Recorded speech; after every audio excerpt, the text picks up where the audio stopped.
What you saying, bro? So I just giving an overview of where we at with the St. Martin booking for the taxis. So this is the interface. So they will log in. So they'll have their own username and password. Then they could see all of the bookings. So this is one aspect of it. So they could see the bookings that they accept.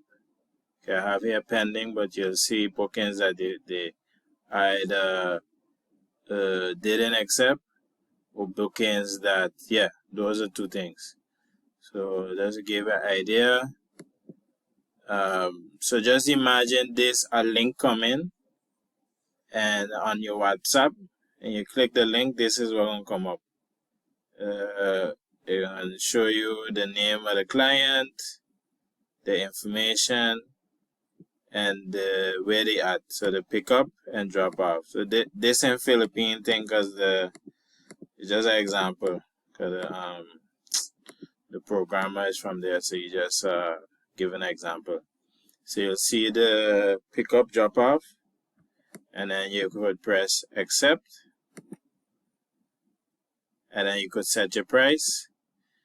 Here I'm gonna have where when I put in the pricing, and have an algorithm telling them this is what the suggested price is based on the taxi association or whatever. Or they could come in here and say, okay, no, I want it to be $45. Yeah, confirm. And then okay, I have it like this now. This saying to go now to the person, to the client.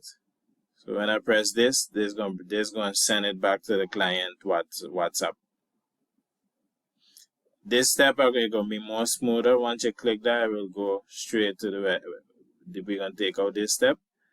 But just to give you an idea. So that's in a nutshell what it is. So let me know your thoughts, what you think, if it makes sense or not, and then we go from there.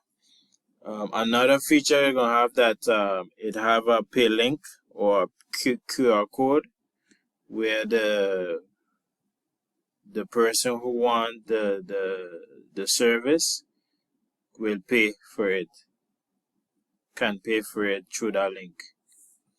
Yeah. All right, man.